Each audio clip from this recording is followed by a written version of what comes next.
welcome to the channel. I'm Richard Cole. This is Amari Music Talk. If you're a long-time listener, welcome back. If you're new to the channel, then of course hit like, subscribe, hit the notification bell. Today, I'm talking about the two first look or first listen leak tracks from the upcoming Diamonds and Pearls Super Deluxe Edition. Woo! Now, earlier we got a couple of tracks that was from the celebration, and I think there was a lot of speculation that like some kind of compilation of vault tracks was going to be the thing that would be announced. But let me tell you, these tracks from Diamonds and Pearls totally outclass those two not lead tracks, but the two single releases from earlier this summer. The first one is an early mix of Insatiable. The second is an unreleased track called Alice Through the Looking Glass.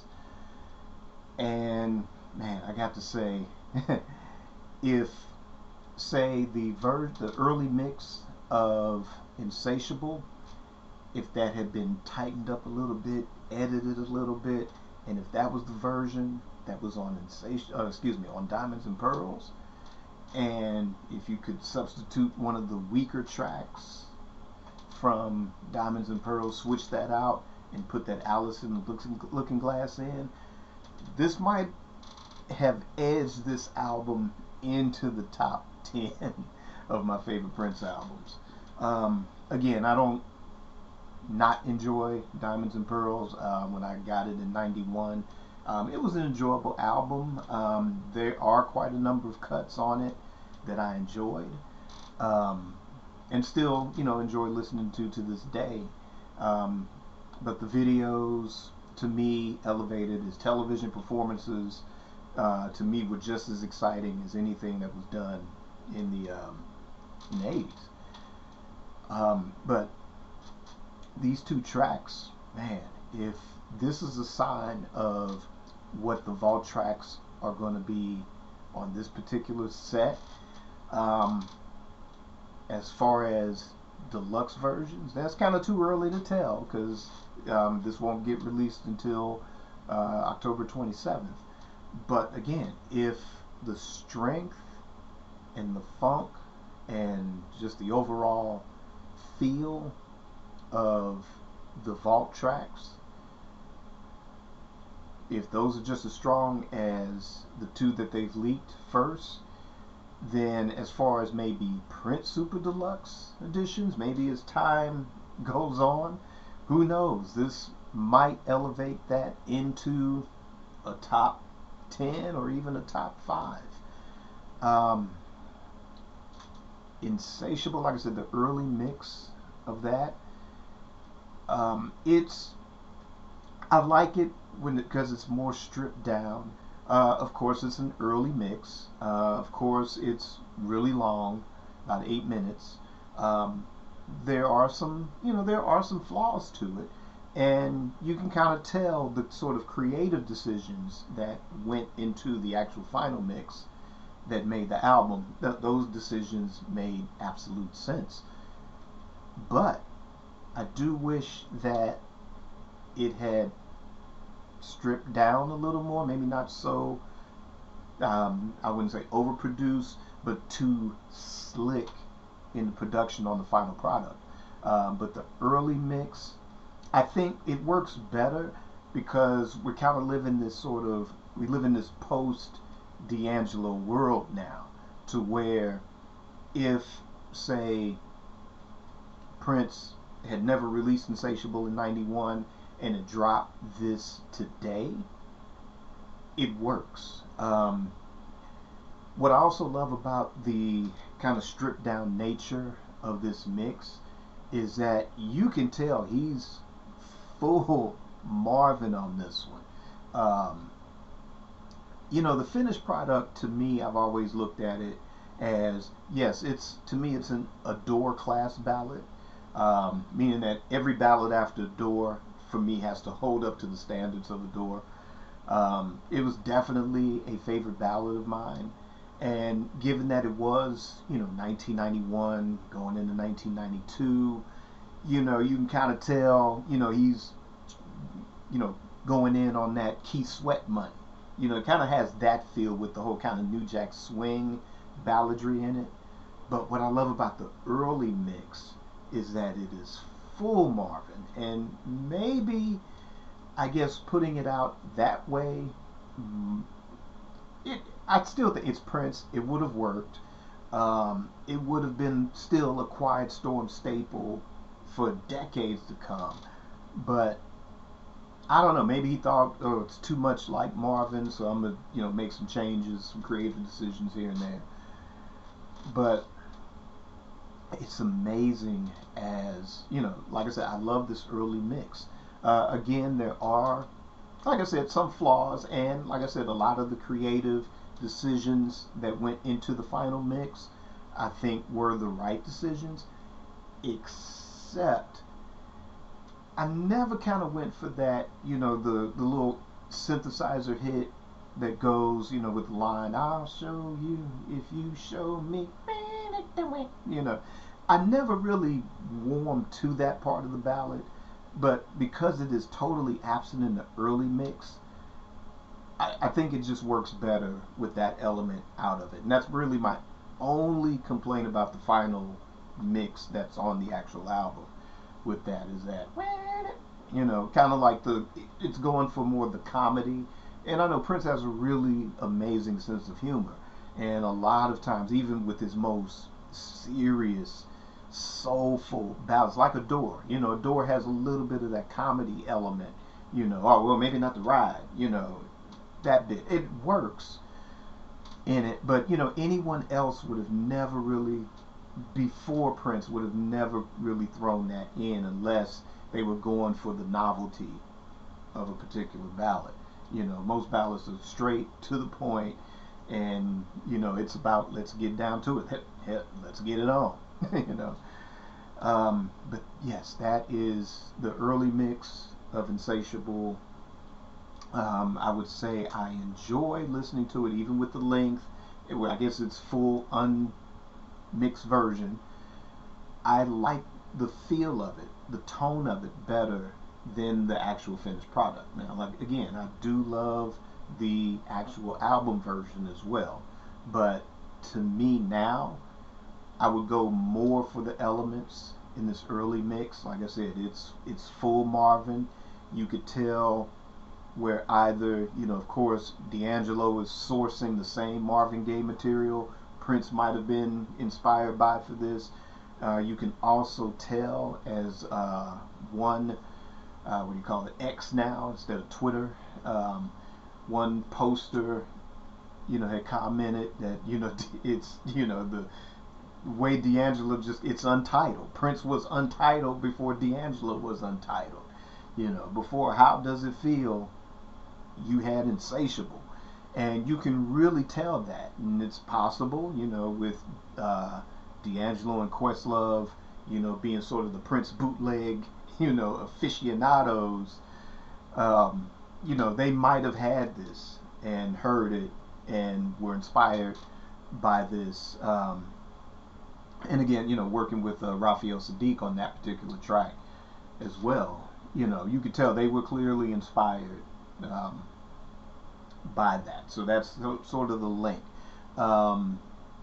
It does remind me a lot of Marvin Gaye's Till Tomorrow, which is on the Midnight Love album. That's the one with Sexual Healing on it. And probably one of my favorite all-time Marvin Gaye ballads. You can see the DNA from Till Tomorrow to Insatiable to, Untitled / How Does It Feel in that. And, all three are just absolutely amazing ballads. So, yes, definitely Insatiable, the early mix. Yep, I recommend you check it out. But what do you think? Leave me a comment. Let me know your thoughts on that. The next track is a song called Alice Through the Looking Glass. And it's one of many songs from that era that I have never heard. I think maybe 98% of the vault material that's going to be released on this deluxe set I've never heard, barely heard some of the titles of some of them. The only ones I've heard are Schoolyard and Something Funky This Way Comes. Had that on a crappy bootleg, and a couple of other tracks. I think some of them made it, some of them didn't. But Alice Through the Looking Glass is one of those that I've never heard before. When the announcement for this leaked, of course I was at work and it was just like, man, I can't wait till time to go home and so I can get started on the show and talk about this stuff, and I can't wait to hear it. So around lunchtime, I got to listen to both tracks. It was kind of rough because, not that I have the greatest sound system in the world, it's a factory system, but it has great sound. It's not half bad, but it's so, or maybe the way I have it equalized, it's so bass heavy that it was kind of like, okay, Insatiable was fine.